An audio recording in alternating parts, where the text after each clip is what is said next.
I'm Dale from Dale's Gig Reviews, and Metalliville-zine online magazine. I'm here with Bayley from Wolfsbane, Blaze, Trinity, and of course Iron Maiden. How are you? Good, good, doing well. Thank you. Very, very excited now because we've got a big summer coming up with different festivals, and then I've got my Silica Messiah tour happening. So it's a really exciting time. Yes, I've been looking at that. It's the 25th anniversary of the release of your debut solo album. Yeah, How's the tour yeah. going? It's unbelievable, to be honest. I can't. It's the most people and the loudest reaction I've had at my shows for such a long time. It's incredible. And when we're playing the whole album, oh, excuse me.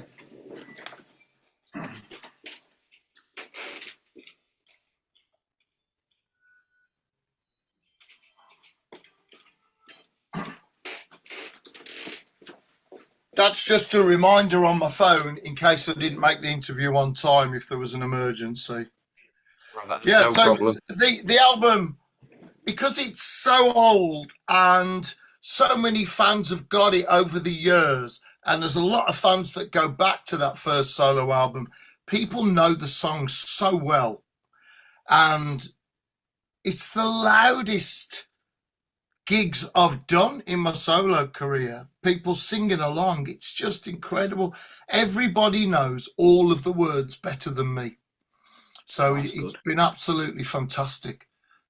So if you falter a little bit, you can just stop and let the crowd do it I for just you. pretend. I don't go. I don't go like. Oh, I just go. Oh, this bit. You do this bit. As if I planned it out all along. So Yeah, it's incredible. The reaction. It's so humbling, yeah. and also that people hold the album with such great affection as well. It was a lot of work, and there was a lot of uncertainty, and you're second guessing. You think, no, I'm right. This is the way that song should be. No, this is what it is. And people, the scene had changed, and we were coming on to the post grunge era, into the new metal, into Machine Head, and all of these being popular. And I'm very much in a traditional metal style, but looking from a slightly different perspective lyrically, perhaps. And Yeah. people have really loved the album. It's obvious, when you're performing it. And what's nice is we're doing the complete album. It's not. It's mostly the same order Yeah, as well as the record. Just one tuning issue meant we just swapped one song, but nobody's really noticed. yeah, So yeah. yeah, it's been incredible, really. And Well, then what I of love course I've about got you, sorry, what? what I love about you and what I've always loved about you is how you are for your fans because you do a free meet and greet, which I've met you now three times. I met you when you was with Iron Maiden in '98 in Sheffield. You Mm, signed my program, which is treasured.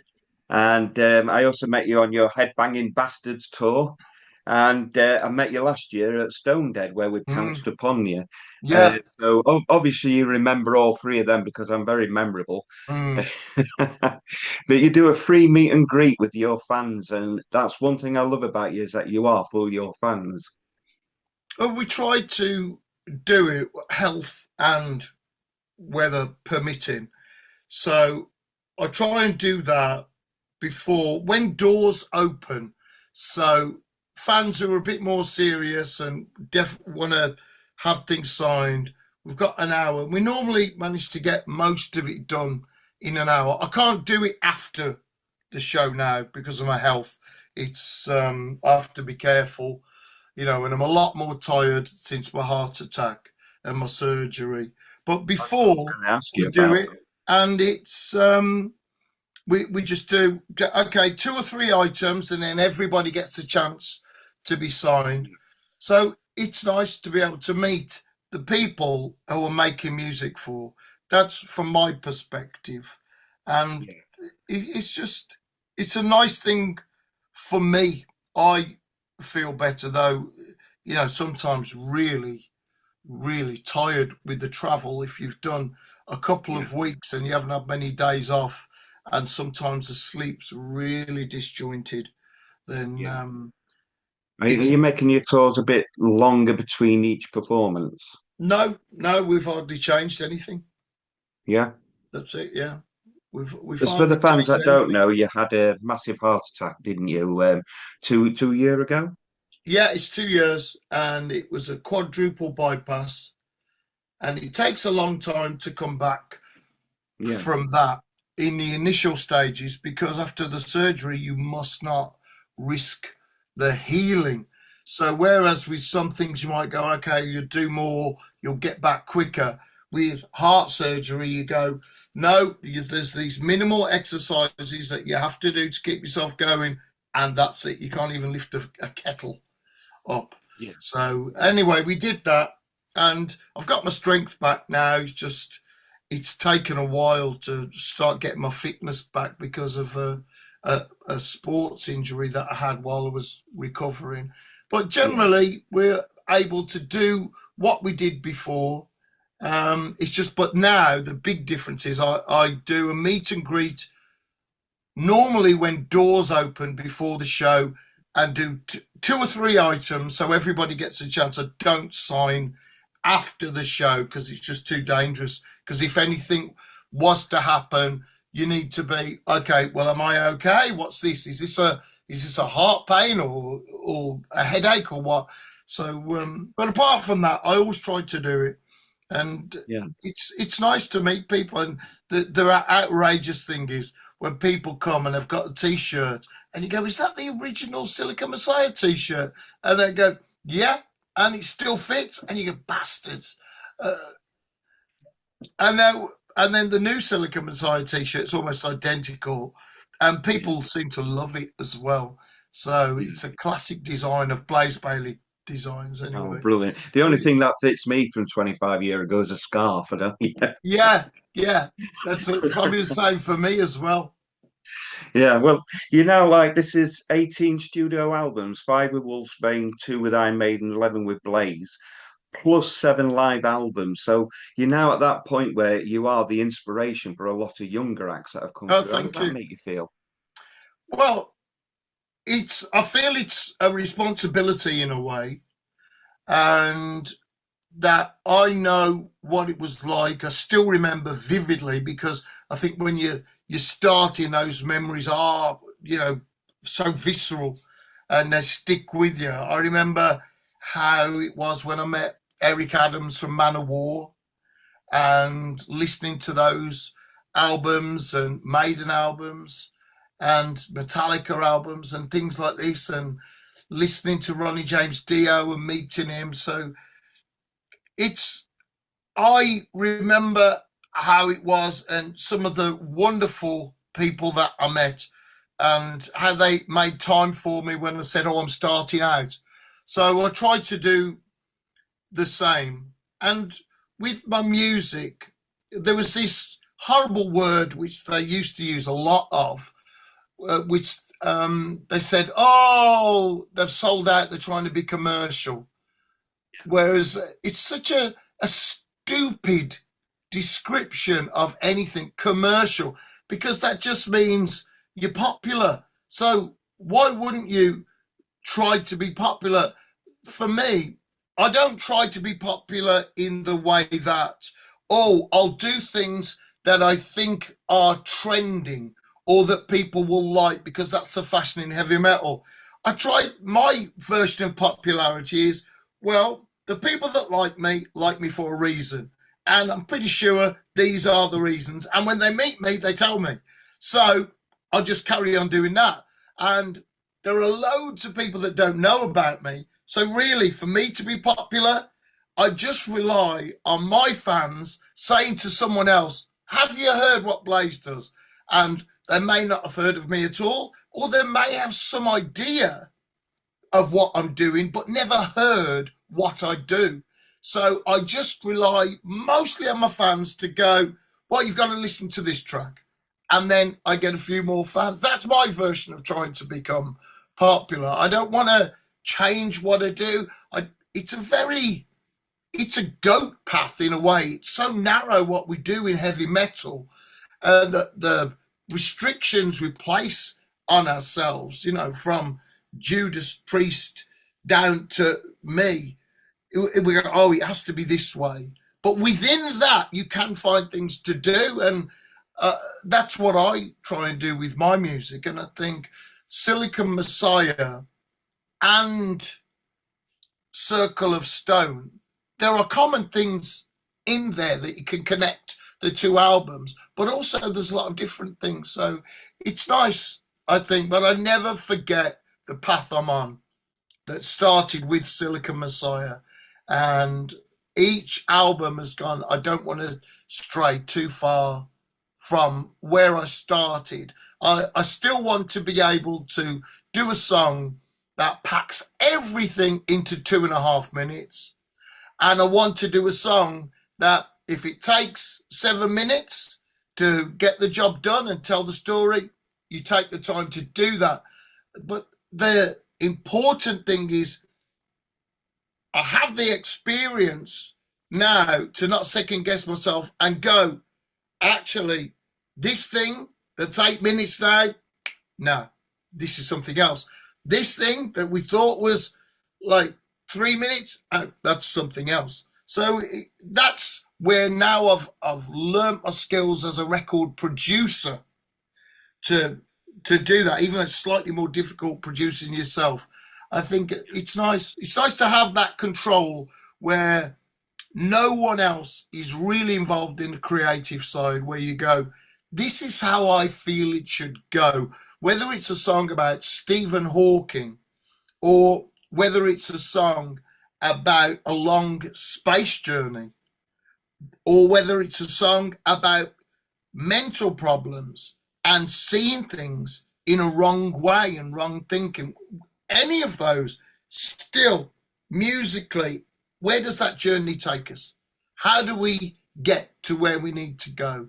And then the consideration after that is this a song that I want to play live? Because if it is, there's other considerations.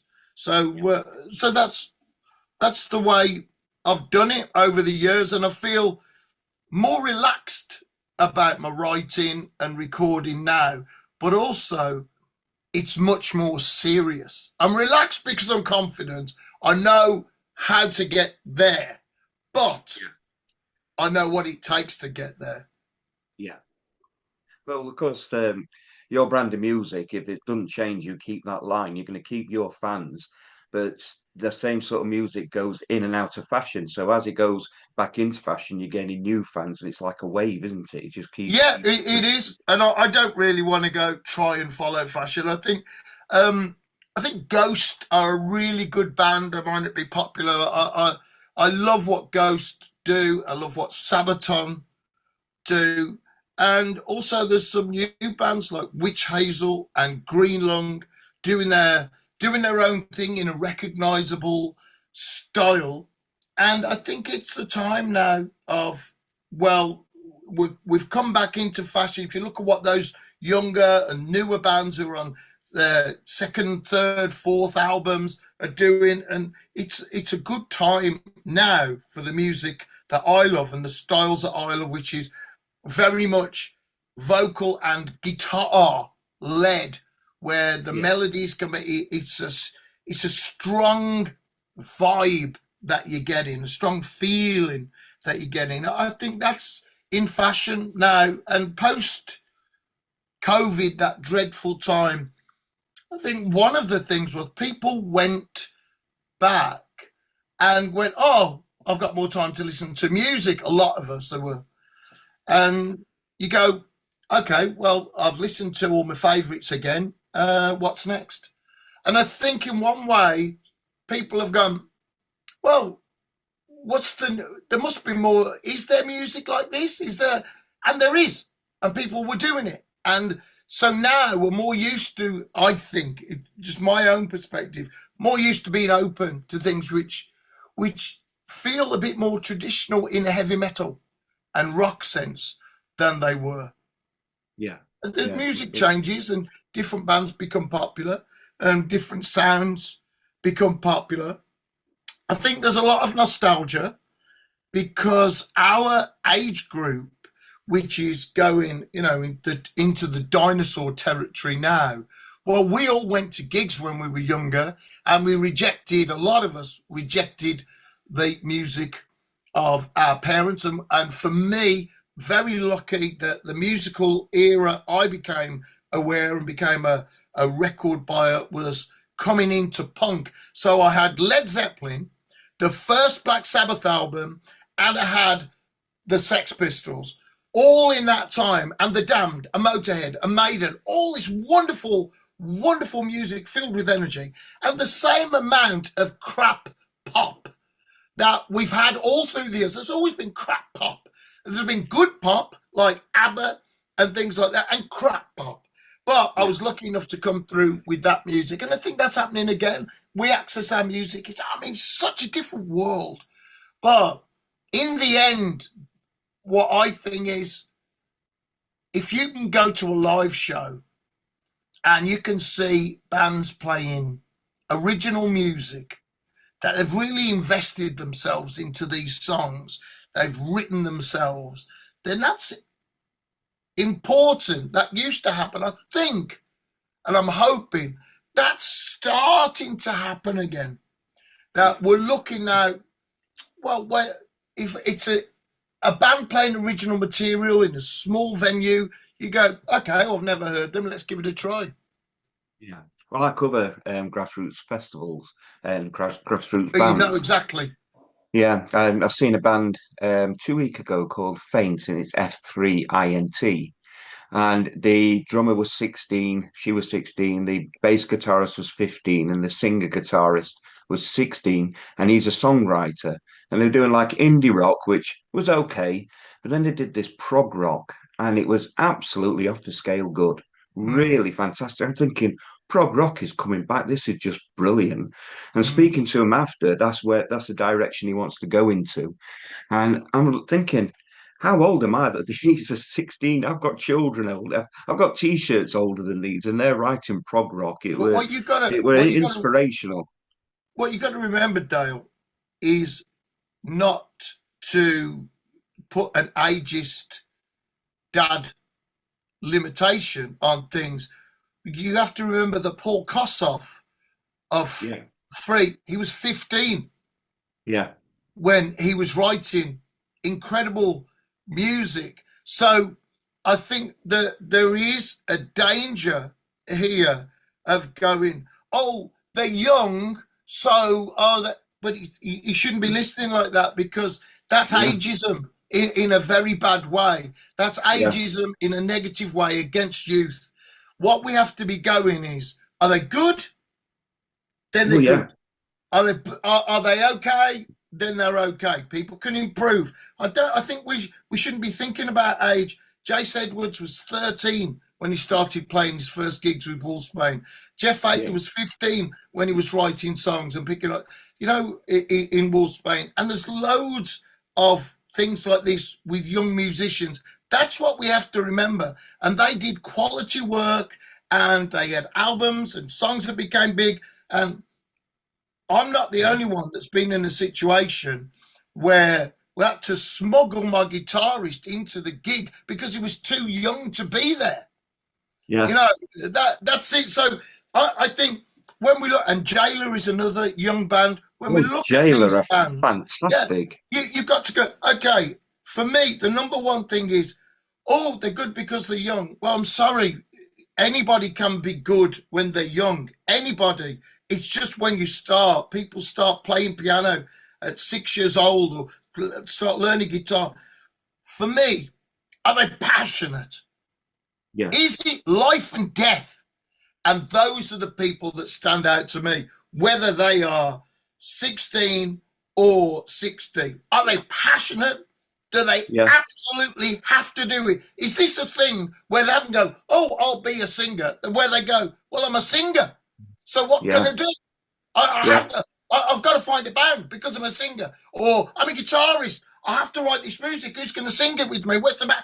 That's what I'm Yeah. looking for all Well, the time. that's what I So love I'm not about. looking at the ages of people. I think, Yeah, well, that's what I loved are they about that band passionate? is they've been playing since they were seven, and they were just absolutely outstanding. Mm. And they're the sort of band that you just want them to succeed. You want them on the stage. You want the people to come and see them because they'll all go out for a cover band. But when it comes to original bands, it's you Yeah, don't get the same support. that's a thing that we have to do. That's where it was good and bad back in the day. It's that, well, how do you get people to come and see you and all of that? But people would come and see you if they'd heard not that they'd heard you anything by you. Like now, you can go on to any of the streaming services almost, and you can Yeah, find something. You can go onto YouTube and find something about a band. Way back when I started, then no, there was no chance of that. yeah, But there were some people that would just go out to see new bands. Oh, they're on at a little venue.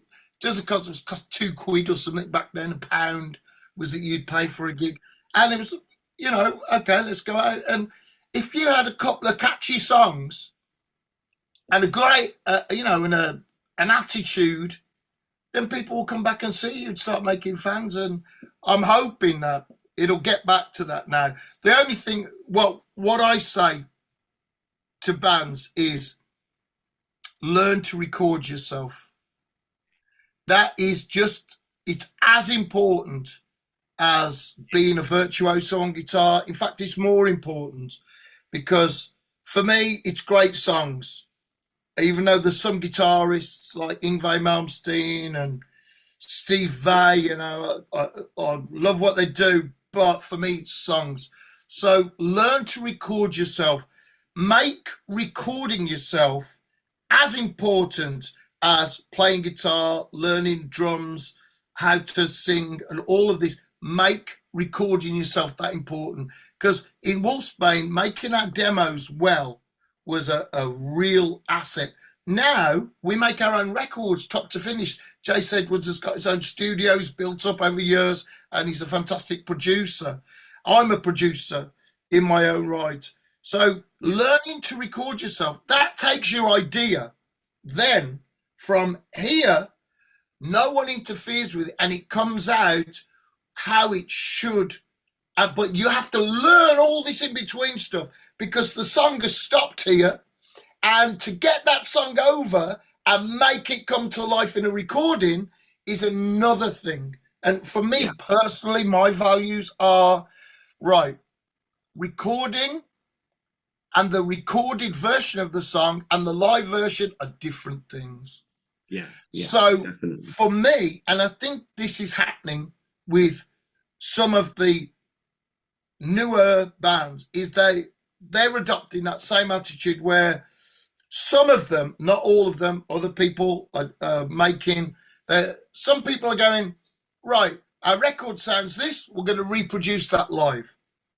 Yeah, But for me and some other artists, like Absolver, who I work with a lot of the time, there's, right, the recorded version, that's for your car, for home, for your headphones when you need us. The live version, the core is the song. yeah, Not the bits around the edges and all of that, not the samples, not this, not anything. The core is the song, and we're putting that out there and giving it and sharing it with you. That's yeah, the important. So there's a difference between live and recording, and it's like a difference between watching a movie and reading a book. There's always yeah, more in the book, but it doesn't mean, and the movie has a different thing. So it's the yeah. same for me with that's the record, that's the recorded version, that's the live version. And it's a Yeah. reason I've made a lot of live albums as well. I've tried to get that 'Cause over. on the live versions, I prefer it like when the artists go a bit more freer with it, like longer solos when they're just like Yeah, going yeah. as if you're jamming, you're going off the hook sort of thing. Do you And remember it Song adds that Remains the extra. Same, Dale, the Led Zeppelin live album? and moving. Yes. Yeah, that's for me. That's like Yeah. classic live, as it should be in one way, or as it can be, where they just go off. Yeah, where? What's this? Yeah. I've got a live version of Drifter back with Paul Diano, Mm, and that goes on for ages, and it's absolutely brilliant. There's a yeah, fantastic I'm with guitar you. solo in it, and it's just really good. And Iron Maiden's never done anything like that, and that's the Yeah, only time yeah, I've got no, it. that's not a And part of Maiden. yeah, and it's just really like takes off, and that's the sort Mm. of thing I like, where they forget about the constraints. I'm going to have a bit of fun. And Yeah. when they have a bit of fun, the crowd gets involved and the crowd has the fun and the energy's Mm. there. And that's what I really love.